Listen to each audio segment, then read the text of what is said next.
Welcome back to our YouTube channel listen with Chris. ഇന്നത്തെ നമ്മുടെ topic എന്താണെന്ന് വെച്ചാൽ the master trait of active listening എന്നുള്ളതാണ്. What a busy life we lead. ഒന്ന് ചിന്തിച്ച് നോക്കിയേ, നമ്മുടെ ഒരു പഴയ ജനറേഷൻ പോലെയാണോ ഇപ്പോഴത്തെ ജനറേഷൻ? ഒട്ടുമല്ല. ഞാനൊക്കെ കേട്ടിട്ടുണ്ട്, എൻ്റെ പപ്പയുടെയും മമ്മിയുടെയും ഒക്കെ കുഞ്ഞുനാളിൽ തൊട്ടപ്പുറത്തും ഇപ്പുറത്തുള്ള വീട്ടുകാരെല്ലാം ഒരു വീടായിട്ടായിരുന്നു അത്രേ കഴിഞ്ഞിരുന്നതെന്ന്. പക്ഷേ അതെനിക്ക് ചിന്തിക്കാൻ പോലും പറ്റണില്ല.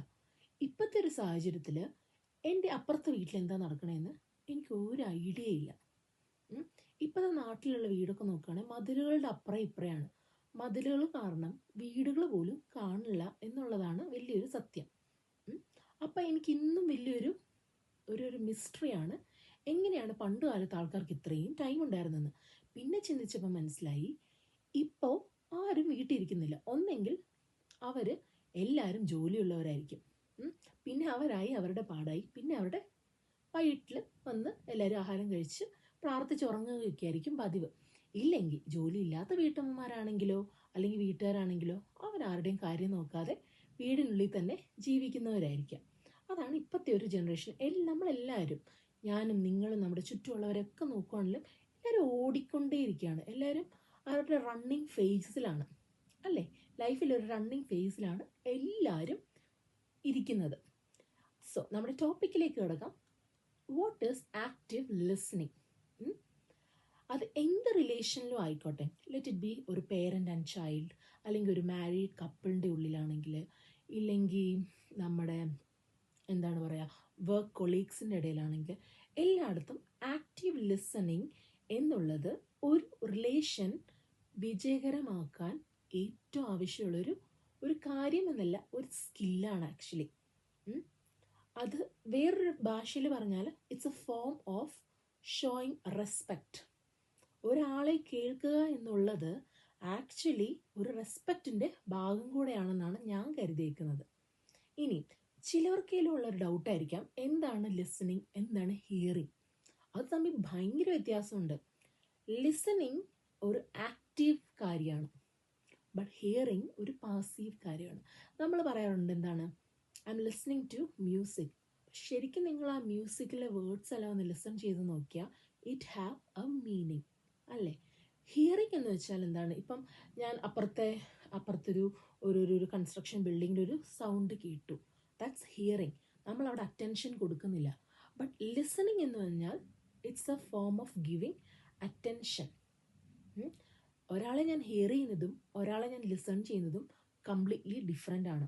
Hearing is a passive thing where I don't give attention, but listening is an active thing where I have to give attention. അതിനാണ് ലിസണിങ് എന്ന് പറയുന്നത്. അതാണ് നമ്മൾ പറയുന്നത്, I'm listening to you. Okay, I'm listening. അല്ലാതെ I M hearing എന്ന് നമ്മൾ ഒരിക്കലും പറയില്ല. പറഞ്ഞാൽ തന്നെ അതിൻ്റെ മീനിങ് അത് നമ്മൾ അറ്റൻഷൻ കൊടുക്കുന്നില്ല എന്നുള്ളതാണ്. ഓക്കെ, പിന്നെ അപ്പോൾ ആക്റ്റീവ് ലിസണിങ് എന്ന് വെച്ചാൽ it's a skill of showing respect as well as to make a relation successful. ഇനി എന്തൊക്കെ രീതിയിലുള്ള ആക്റ്റീവ് ലിസണിങ് ഉണ്ടെന്ന് നമുക്ക് നോക്കാം. രണ്ട് രീതിയിലാണുള്ളത്, ഒന്ന് വെർബലും ഒന്ന് നോൺ വെർബലും. ആദ്യത്തെ തന്നെ നോൺ വെർബൽ എടുത്ത് നോക്കുകയാണെങ്കിൽ, നോൺ വെർബൽ എന്ന് വെച്ചാൽ നമ്മൾ സംസാരിക്കുന്നതിലല്ല, ഇറ്റ്സ് ഓൾ അബൌട്ട് എന്താ പറയുക, നമ്മുടെ ബോഡി ലാംഗ്വേജ്. നമ്മൾ ഒരാളെ ലിസൺ ചെയ്യുന്നതിനുള്ള ബോഡി ലാംഗ്വേജ് ആണ് പറയുന്നത്. ഒരാളെ ആക്റ്റീവായിട്ട് ലിസൺ ചെയ്യുമ്പം നോൺ വെർബലായിട്ടുള്ള മെത്തേഡ്സ് എന്ന് പറഞ്ഞാൽ എന്താണ്? ഞാൻ നിങ്ങളെ കേൾക്കുമ്പോൾ നിങ്ങൾ എൻ്റെ കണ്ണുകളിലേക്കായിരിക്കും നോക്കുന്നത്. Eye contact very important.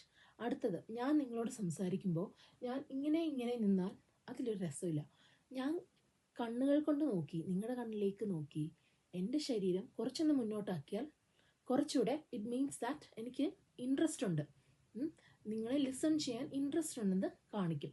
പിന്നെ എൻ്റെ ബോഡി ലാംഗ്വേജ്, എൻ്റെ എന്താണ് പറയുന്നത്, അതായത് ഞാൻ ബിസി ആയിട്ട് ഇങ്ങനെ ഇരിക്കുമ്പോൾ നിങ്ങൾ കേൾക്കുന്നത് അത് ആക്ച്വലി ഒരു ലിസണിങ് അല്ല. നമ്മുടെ ബോഡി ലാംഗ്വേജ് ഒരു വലിയൊരു റോൾ പ്ലേ ചെയ്യുന്നുണ്ട്. അപ്പോൾ നോൺ വെർബൽ എന്ന് പറയുമ്പം ഒരു ആക്റ്റീവ് ലിസണിങ് നമ്മൾ ചെയ്യുമ്പോൾ ഒരു non verbal way of communication നമ്മുടെ eye contact to the person ആയിരിക്കണം, പ്ലസ് നമ്മുടെ ബോഡി കുറച്ചൊന്ന് ലീൻ ചെയ്യണം. പിന്നെ എന്താണ്, പിന്നെ നമ്മുടെ അതർ ബോഡി ലാംഗ്വേജസ് എല്ലാം കറക്റ്റ് ആ ലൈനിലായിരിക്കണം. ഓക്കെ, പിന്നെ രണ്ടാമത്തെ രീതിയാണ് വെർബൽ കമ്മ്യൂണിക്കേഷൻ. അത് പറയുമ്പോൾ തന്നെ എന്താണ് എല്ലാവരും വയ്ക്കുന്നത്, ഓ ആക്റ്റീവ് ലിസണിങ് കഴിഞ്ഞാൽ നമ്മളെല്ലാവരും പെട്ടെന്ന് ഒരു കാര്യം. നോ, അതിൻ്റെ അർത്ഥം ആക്ച്വലി ടു ഷട്ട് അപ്പ് എന്നാണ്, അല്ലേ? Don't say anything, just shut up എന്നാണ് verbal type of communication, verbal type of active ലിസണിങ്ങിൻ്റെ അർത്ഥം. അതായത് നമ്മളെപ്പോഴും അങ്ങനെ ഇപ്പം എൻ്റെ മുമ്പിൽ ഒരാളുടെ പ്രശ്നം കൊണ്ടോ അല്ലെങ്കിൽ ഒരാളുടെ സങ്കടം കൊണ്ടോ വരുമ്പോൾ ഞാൻ വാട്ട്സ് റോങ്, ആണോ, ഇതിനകത്ത് എന്തൊക്കെയാണ് പറ്റിയത് എന്നൊന്നും ചോദിക്കരുത്. ലിസൺ ചെയ്യുക. അവരെ ലിസൺ ചെയ്യുന്നതാണ് ഫസ്റ്റ് സ്റ്റെപ്പ്. അതാണ് മോസ്റ്റ് ഇമ്പോർട്ടൻറ്റ് സ്റ്റെപ്പ്. അപ്പം വെർബൽ രീതിയിലുള്ള കമ്മ്യൂണിക്കേഷൻ എന്ന് വെച്ചാൽ നമ്മൾ ഓപ്പൺ എൻഡഡ് ക്വസ്റ്റ്യൻസ് ചോദിക്കുക. Okay, are you okay now? അതിനൊരു യെസ് ഓർ നോ ക്വസ്റ്റ്യൻസ് ആയിരിക്കണം ആൻസർ അവർക്ക് തരാൻ പറ്റുന്നത്. കാരണം അവർ ഓൾറെഡി എക്സ്പ്ലെയിൻ ചെയ്യുമ്പോൾ നമ്മളത് എടുത്ത് ചോദിക്കേണ്ടതില്ല വാട്ട്സ് റോങ്. സംതിങ് റോങ് ഉള്ളതുകൊണ്ടാണ് നമ്മുടെ അടുത്തേക്ക് ഒരാൾ വന്ന് അവരുടെ പ്രശ്നങ്ങൾ പറയുന്നത്. അപ്പോൾ വാട്ട്സ് റോങ് എന്ന് ചോദിക്കാതെ ആർ യു ഓക്കെ നൗ എന്ന് ചോദിച്ച് അവർ നോ ആയിരിക്കും എന്തായാലും പറയുന്നത്. അപ്പോൾ ആ ഉത്തരം അനുസരിച്ച് വേണം നമ്മുടെ റെസ്പോൺസ്. പിന്നെ നമുക്ക് പറയാം, അവരൊന്ന് പോസ് ചെയ്താൽ നമുക്ക് പറയാം, okay go on, I M listening. ഇങ്ങനെ ഒരു ഹമ്മിങ് ഒക്കെ വെച്ചാൽ it shows that we are interested. Okay, അപ്പം ആക്റ്റീവ് ലിസണിങ് എന്താ നമ്മൾ പറഞ്ഞു, പിന്നെ അതിൻ്റെ ടൈപ്സും നമ്മൾ പറഞ്ഞു കഴിഞ്ഞു. ഇനി ശ്രദ്ധിക്കേണ്ട 4 കാര്യങ്ങളുണ്ട് ആക്റ്റീവ് ലിസണിങ്ങിൽ. ഒന്നാമത്തെ കാര്യം, ഒരാൾ സംസാരിച്ചുകൊണ്ടിരിക്കുമ്പോൾ ഇൻട്രപ്റ്റ് ചെയ്യാനേ പാടില്ല. അവർ ലെറ്റ് ദം സ്പീക്ക്. അവർ ഓപ്പണപ്പ് ആവട്ടെ, അവരുടെ ഉള്ളിലുള്ളതെല്ലാം പുറത്ത് വരട്ടെ. നമ്മൾ അതിനകത്ത് ഇൻട്രപ്റ്റ് ചെയ്താൽ അവരുടെ ആ ഫ്ലോയും നഷ്ടപ്പെടും, അവർ ഫുള്ളി പറയണമെന്നുമില്ല. So let them speak, let it take hours, it's okay. നമ്മളെ വിശ്വസിച്ച് നമ്മുടെ കൂടെ ഒരാളിരുന്ന് കാര്യങ്ങൾ പറയുമ്പോൾ ലിസൺ ടു ദം. രണ്ടാമതായിട്ട് പറയുന്നത്, നിങ്ങളിതെല്ലാം കേട്ടിട്ടുണ്ടായിരിക്കും ഈ കോട്ട്, അതായത് we listen to respond and judge. അങ്ങനെ ഒരിക്കലും ആവരുത്. നമ്മളെല്ലാവരും എന്താണ്, നമ്മുടെ അടുത്തൊരു പ്രോബ്ലം പറഞ്ഞോ അല്ലെങ്കിൽ ഒരാളുടെ പ്രശ്നങ്ങളോ അല്ലെങ്കിൽ വേറൊരാളുടെ കുറ്റമൊക്കെ പറയുമ്പോൾ വി ലിസൺ ടു ജഡ്ജ് അല്ലെങ്കിൽ വി ലിസൺ ടു റെസ്പോണ്ട്. ശരിയാടി, അങ്ങനെയാ ഇങ്ങനെയാ. നോ, നമ്മൾ അങ്ങനെ ആയിരിക്കരുത്. അത് വലിയൊരു കോട്ടാണ്. We listen to judge. അങ്ങനെയാണ് എല്ലാവരും. അങ്ങനെ ആവാതിരിക്കാൻ മാക്സിമം നോക്കുക. പിന്നെ പറയുന്നത് ഡോണ്ട് ഫോഴ്സ് യുവർ ജഡ്ജ്മെൻറ്റ്. അതായത് നിൻ്റെ ഒപ്പീനിയൻ ആയിരിക്കില്ല ചിലപ്പോൾ ഓപ്പോസിറ്റ് ഇരിക്കുന്ന ആൾക്ക് വേണ്ടത്. അപ്പോൾ ആളിനെ മനസ്സിലാക്കി don't force your opinions, just listen. എന്നിട്ട് ഏതാണോ കറക്റ്റായിട്ട് നമുക്ക് റെസ്പോൺസ് വേണ്ടത് അത് കൊടുക്കുക. അതിൻ്റെ അർത്ഥം എന്ന് വെച്ചാൽ അവർക്ക് ഫേവറബിളായിട്ട് കൊടുക്കണം എന്നല്ല പറയുന്നത്, പക്ഷേ don't force your opinion for them. പിന്നെ വേറെ ഒരു ഇതെന്ന് വെച്ചാൽ, നാലാമത്തെ ശ്രദ്ധിക്കേണ്ട കാര്യം എന്താണെന്ന് വെച്ചാൽ, നമ്മൾ ഒരാളോട് സംസാരിക്കുക. ഇഫ് എൻ്റെ അടുത്ത് ഒരാൾ വരികയാണ് അല്ലെങ്കിൽ നിങ്ങളുടെ അടുത്ത് ഒരാൾ വരികയാണ്, ഓക്കെ എനിക്കൊരു കാര്യം സംസാരിക്കാനുണ്ട് എന്ന് പറയുമ്പോൾ അവർക്ക് ടൈം കൊടുക്കുക. ഒരു ആളൊഴിഞ്ഞ സ്ഥലത്ത് പോവുക, ഇല്ലെങ്കിൽ ഒരു കഫേയിൽ പോവുക. നടക്കാൻ പോകണം എന്ന് ഞാൻ നിർബന്ധിക്കില്ല. കാരണം നടക്കുമ്പം പലതരം ഡിസ്ട്രാക്ഷൻസ് നമ്മളുണ്ടാകുന്നുണ്ട്. നടക്കാൻ പോകുമ്പോൾ നമ്മൾ റോഡ് നോക്കും, ഇല്ലെങ്കിൽ ഓപ്പോസിറ്റ് വരുന്ന ആളിനെ അറിയാവുന്നവരാണെങ്കിൽ അവരോട് സംസാരിക്കും. അപ്പോൾ ആ കോൺവെർസേഷൻ എന്താ പറയുന്ന ഒരു അറ്റൻഷൻ കിട്ടുന്ന ഒരു സാധനം ആയി മാറൂല. അപ്പോൾ ഞാൻ പറയുന്നത് ഒരു കാം ഏരിയയിലോ അല്ലെങ്കിൽ ഒരു ക്വയറ്റ് കഫേയിലോ അല്ലെങ്കിൽ അവരവരുടെ സ്പെഷ്യൽ റൂമിലോ ഒക്കെ ഒന്ന് പോയി ഓപ്പൺ അപ്പ് ആവുന്നത് ആണ് ആക്റ്റീവ് ലിസണിങ്ങിൽ നല്ലത്. 4 കാര്യങ്ങൾ ശ്രദ്ധിക്കേണ്ടത്, നിങ്ങളൊരിക്കലും നിങ്ങളുടെ ഒപ്പീനിയൻ ഫോഴ്സ് ചെയ്യരുത്, പിന്നെ ഇൻട്രപ്റ്റ് ചെയ്യരുത് ഒരു കോൺവെർസേഷൻ. പിന്നെ എന്താ പറഞ്ഞേ, പിന്നെ ഒരു കോട്ടുണ്ട്, we listen to judge, don't do that. പിന്നെ പറഞ്ഞത് ഒരു നല്ല അപ്രോപ്രിയേറ്റ് പ്ലേസ് സെലക്ട് ചെയ്യുക സംസാരിക്കാൻ വേണ്ടിയിട്ട്. ഓക്കെ, ഇനിയും ആക്റ്റീവ് ലിസണിങ് എന്തിനൊക്കെയാണ് ഹെൽപ്പ് ചെയ്യുന്നത്? ഒന്നാമതായിട്ട് അത് ഹെൽപ്പ് ചെയ്യുന്നത് നമ്മുടെ ഫോക്കസിങ്ങും നമ്മുടെ കോൺസെൻട്രേഷനും ഇമ്പ്രൂവ് ആവാൻ വേണ്ടി അത് ഹെൽപ്പ് ചെയ്യുന്നുണ്ട്. അതായത് കൊച്ചു കുട്ടികളിൽ ഇപ്പം കുഞ്ഞു പ്രായത്തിലുള്ള കുട്ടികളെ നമ്മൾ ആക്റ്റീവ് ലിസണിങ്ങിൽ ഇൻവോൾവ് ചെയ്യുകയാണെങ്കിൽ അവരുടെ ഫോക്കസിങ് പവറും കോൺസെൻട്രേഷനും ഇമ്പ്രൂവ് ചെയ്യും. രണ്ടാമതായിട്ട് പറയുന്നത് അത് ഫൈറ്റ്സിനെ റിസോൾവ് ചെയ്യാൻ, അതായത് ഒരു വഴക്കുണ്ടാകുമ്പോൾ നമ്മൾ സംസാരിച്ചുകൊണ്ടിരുന്നാൽ, എതിർത്ത് പറഞ്ഞുകൊണ്ടിരുന്നാൽ ആ വഴക്ക് കൂടത്തേ ഉള്ളൂ. അതിന് പകരം ലിസൺ ടു ദം, ആക്റ്റീവായിട്ട് അവരെ ലിസൺ ചെയ്ത് നമ്മുടെ അപ്രോപ്രിയേറ്റ് ആയിട്ടുള്ള റെസ്പോൺസ് കൊടുത്താൽ ഒരു പക്ഷേ ആ ഒരു ഫൈറ്റ് നമുക്ക് കുറയ്ക്കാം, ഇല്ലെങ്കിൽ ആ ഫൈറ്റ് ഒഴിവാക്കാം. അല്ലേ, വലിയൊരു ഫൈറ്റ് ആവാതിരിക്കാൻ ഒഴിവാക്കാം. അതാണ് ഞാൻ കണ്ടുപിടിച്ച 2 മെയിൻ കാര്യങ്ങൾ ആക്റ്റീവ് ലിസണിങ് വഴി നമുക്ക് കിട്ടുന്ന മെയിൻ ഒരു എന്താ പറയുന്നത് ഒരു ബെനിഫിറ്റ്സ് എന്ന് വെച്ചാൽ. പിന്നെ കുറച്ച് എക്സാമ്പിൾസ് പറയുകയാണെങ്കിൽ, ആക്റ്റീവ് ലിസണിങ്, നിങ്ങളൊരു കസ്റ്റമർ കെയർ സർവീസിലേക്ക് വിളിക്കുകയാണെങ്കിൽ അവിടെ നടക്കുന്നത് ആക്ച്വലി ആക്റ്റീവ് ലിസണിങ് ആണ്. നമ്മൾ തിയറി പറയാനായിരിക്കും വിളിക്കുന്നത്, പക്ഷേ കസ്റ്റമർ കെയർ വിളിക്കുന്ന ആൾ ഒരിക്കലും അവരുടെ കൺട്രോൾ വിട്ട് സംസാരിക്കില്ല. ദേ ലിസൺ ടു അസ്. നമ്മുടെ പ്രോബ്ലം എന്താണെന്ന് അവർ ലിസൺ ചെയ്തുകൊണ്ടിരുന്ന് അപ്രോപ്രിയേറ്റ് റെസ്പോൺസ് ആണ് അവർ തരുന്നത്, അല്ലേ? അതിന് പകരം നമ്മൾ പറയുന്നതിനെതിരായിട്ട് അവർ പറഞ്ഞുകൊണ്ടിരുന്നാൽ അത് അവസാനം എൻഡപ്പ് ചെയ്യുന്നത് ഒന്നെങ്കിൽ ഫൈറ്റിലോ ഇല്ലെങ്കിൽ സംതിങ് ബാഡിലായിരിക്കും. പിന്നെ രണ്ടാമത്തെ കാര്യം, ചിൽഡ്രനിൽ, കൊച്ചുകുട്ടികളിൽ ആക്റ്റീവ് ലിസണിങ് ഒരുപാട് ഹെൽപ്പ് ചെയ്യും. അതായത് ഈ ADHD വേറെ ടോപ്പിക്കായിട്ട് നമുക്ക് എടുക്കാം, പക്ഷേ ADHD ഉള്ള പിള്ളേരിൽ ആക്റ്റീവ് ലിസണിങ് ഒത്തിരി കാര്യങ്ങളിൽ ഹെൽപ്പ് ചെയ്യും. നമ്മുടെ കൊച്ചുകുട്ടികളൊക്കെ ഉള്ള വീട്ടിലറിയാം, നമ്മളിപ്പം എപ്പോഴും നമ്മൾ എന്താണ് പഠിപ്പിക്കുന്നത്, ABCD അല്ലെങ്കിൽ 1 2 3 എണ്ണിപ്പിക്കും.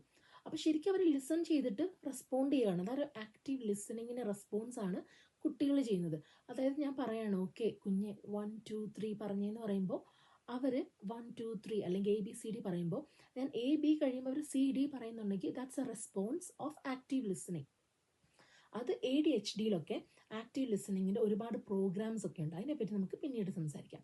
പിന്നെ മൂന്നാമത്തെ ഒരു എക്സാമ്പിൾ എന്ന് വെച്ചാൽ അഡിക്ഷൻ ട്രീറ്റ്മെൻറ്റിൽ, അതായത് നമ്മുടെ സ്മോക്കിംഗ്, ആൽക്കഹോൾ, ഡ്രഗ്സ്, ഇതിൻ്റെയൊക്കെ ട്രീറ്റ്മെൻറ്റിൽ നമ്മൾ ആക്റ്റീവ് ലിസണിങ് ഒരു നോൺ ഫാർമക്കോളജിക്കൽ ട്രീറ്റ്മെൻ്റ് ആയിട്ട് ഉപയോഗിക്കും. അതായത് മരുന്നുകളൊന്നുമില്ലാതെ ചില അഡിക്ഷൻ ട്രീറ്റ്മെൻറ്റിൽ നമ്മൾ ആക്റ്റീവ് ലിസണിങ് ടെക്നിക്ക് ഉപയോഗിക്കാറുണ്ട്. അതായത് ഈ ഓരോരോ അഡിക്ഷനിൽ ആക്ച്വലി നമ്മൾ തന്നെ അല്ല, നമ്മൾ വേറൊരാളായിട്ട് മാറിക്കൊണ്ടിരിക്കുക, അല്ലേ? അപ്പോൾ ആക്റ്റീവ് ലിസണിങ് ചെയ്യുമ്പം അവർക്ക് ചിലപ്പം അവരങ്ങനെ ഒരു അഡിക്ഷനിലോട്ട് എത്തിച്ചേരുന്നത് പല പല റീസൺ കൊണ്ടായിരിക്കും. അവരുടെ ഒരു മെൻ്റൽ ട്രോമ അല്ലെങ്കിൽ ഒരു ചൈൽഡ്ഹുഡ് ട്രോമ, ഇതുകൊണ്ടൊക്കെ ആയിരിക്കും അവർ അഡിക്ഷനിൽ എൻഡപ്പ് ആയിരിക്കുന്നത്, അല്ലെങ്കിൽ എന്തോ ആയിക്കോട്ടെ. അപ്പോൾ അവരെ ലിസൺ ചെയ്യുക എന്ന് പറയുന്നത് അവർക്ക് വലിയൊരു കാര്യമാണ്. അതാണ് ഞാൻ പറയുന്നത്, ഇങ്ങനെയുള്ള അഡിക്ഷൻ ട്രീറ്റ്മെൻറ്റിൽ കൗൺസിലിംഗ് വലിയൊരു ഹെൽപ്ഫുൾ തിങ് ആണ്. അപ്പോൾ ഇതുപോലുള്ള അഡിക്ഷനിൽ നമ്മൾ എന്താണ് പറയുക, ഇങ്ങനെ ആക്റ്റീവ് ലിസണിങ് ചെയ്യുന്നത് വളരെ ഉപകാരപ്പെടും. സോ പിന്നെ what are the positive impacts of active listening? നമ്മുടെ ഈ സൊസൈറ്റിയിൽ ആക്റ്റീവ് ലിസണിങ് കാരണം, ഞാൻ നിങ്ങളെ ഒരു ആക്റ്റീവ് ലിസണിങ് ചെയ്യുവാണെങ്കിൽ അത് സൊസൈറ്റിയിൽ ഉണ്ടാക്കുന്ന ഇമ്പാക്റ്റ് എന്തൊക്കെയാണ്? ഒന്നാമതായിട്ട് പറയുന്നത്, അവർ ജീവിതകാലത്ത് നമ്മൾ മറക്കുകയില്ല. ഞാൻ നിങ്ങളുടെ പ്രശ്നങ്ങൾ അല്ലെങ്കിൽ ഞാൻ നിങ്ങളുടെ കാര്യങ്ങളൊക്കെ മനസ്സറിഞ്ഞ് കേൾക്കാൻ ഉണ്ടെങ്കിൽ നിങ്ങൾ എന്നെ ഒരിക്കലും മറക്കില്ല.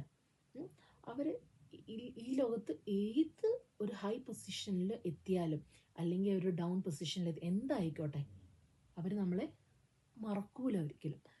രണ്ടാമത്തെ കാര്യം പറയുന്നതാണ് ഇമ്പോർട്ടൻറ്റ്, അവർ പറയാത്ത കാര്യങ്ങളുടെ നമ്മൾ ആക്ച്വലി ആക്റ്റീവ് ലിസണിങ്ങിൽ കേൾക്കുന്നുണ്ട്. We hear or we listen to the unspoken words. മനസ്സിലായോ ഞാൻ പറയുന്നത്? അതായത് ഒരു കുട്ടി എൻ്റെ അടുത്ത് വന്നിരുന്ന് കരഞ്ഞു പറയുമ്പോൾ ആ കുട്ടി ചിലപ്പം പറയുമായിരിക്കും കാര്യങ്ങൾ, പക്ഷെ ഞാനതിൽ ആ കുട്ടി കരയുന്നത് കേൾക്കുന്നുണ്ട്, ആ കുട്ടിയുടെ ഇമോഷണൽ ബ്രെത്ത് അറിയുന്നുണ്ട്, ദ ബ്രേക്സ് ഇൻ കോൺവെർസേഷൻ അറിയുന്നുണ്ട്, എല്ലാം അറിയുന്നുണ്ട്. അതായത് നമ്മളൊരു വിഷമം പറയുമ്പോൾ നമ്മൾ ചിലപ്പോൾ ഇമോഷണൽ ആവും, പക്ഷേ ആ കുട്ടിക്കറിയില്ല. അല്ലെങ്കിൽ ഒരു പറഞ്ഞുകൊണ്ടിരിക്കുമ്പോൾ ഒരു വിഷമം കാരണം നമ്മൾ ഒരു ഡീപ്പ് ബ്രെത്ത് എടുക്കും, അതൊന്നും ആ കുട്ടി അറിയുന്നില്ല. പക്ഷെ അങ്ങനെയുള്ള അൺസ്പോക്കൺ വേർഡ്സ് അവർ പറയാതെ തന്നെ കുറേ കാര്യങ്ങൾ നമ്മൾ കേൾക്കുന്നുണ്ട് ആക്റ്റീവ് ലിസണിങ്ങിൽ. പിന്നെ ഈ ആക്റ്റീവ് ലിസണിങ് നമ്മുടെ കോൺവെർസേഷനൊക്കെ ഭയങ്കര സുന്ദരമാക്കാൻ ഹെൽപ്പ് ചെയ്യുന്ന ഒരു കാര്യം കൂടെയാണ്. നിങ്ങൾ കേട്ടിട്ടുണ്ടോ എന്നറിയില്ല, ഒത്തിരി സംസാരിക്കുന്ന ആൾക്കാരിൽ വാല്യൂസ് ആക്ച്വലി കുറവായിരിക്കും. നമ്മളെപ്പോഴും കുറച്ച് സംസാരിക്കുന്ന ആൾക്കാരെയാണ് നമ്മൾ ശ്രദ്ധിക്കേണ്ടത്. അവരിൽ നിന്ന് ഒരുപാട് കാര്യങ്ങൾ പഠിക്കാനുണ്ട്. അപ്പോൾ കുറച്ച് സംസാരിക്കുമ്പോൾ മറ്റുള്ളവരെ കേൾക്കുക, അതാണ് അതിലും important. Okay, so let's look into our surroundings. നമ്മുടെ ഫ്രണ്ട്ഷിപ്സ്, നമ്മുടെ ഫാമിലി, നമ്മുടെ വർക്ക് എൻവയൺമെൻറ്റ്, എല്ലായിടത്തും ചിലപ്പോൾ ആക്റ്റീവ് ലിസണിങ് വേണ്ട ഒരുപാട് ആൾക്കാരുണ്ടാവും. അവരെ തപ്പി കണ്ടുപിടിക്കണമെന്നൊന്നുമല്ല പറയുന്നത്, നമുക്ക് മനസ്സിലാക്കി നമ്മൾ കമ്പാറ്റബിൾ ആണെങ്കിൽ അവരോട് പോയി സംസാരിക്കുന്നതിന് ഒരു പ്രശ്നമില്ല. നീ ഓക്കെ ആണോ, എന്നൊക്കെ ചോദിക്കുക. എന്നിട്ട് if they are interested, involve in active listening. മനസ്സിലായോ? So first let's look into our surroundings. നമ്മുടെ ചുറ്റുവട്ടം ഒന്ന് നോക്കുക, ആർക്കെങ്കിലും ആക്റ്റീവ് ലിസണിങ് വേണ്ടി വരുമോ എന്ന്. എന്നിട്ട് നിങ്ങളോട് തന്നെ ചോദിക്കുക, are you a good listener? അതായിരിക്കണം ഈ വീഡിയോ കണ്ട് അവസാനിക്കുമ്പോൾ നിങ്ങളുടെ മനസ്സിലുണ്ടാവേണ്ട ചോദ്യം. Are you or am I a good listener?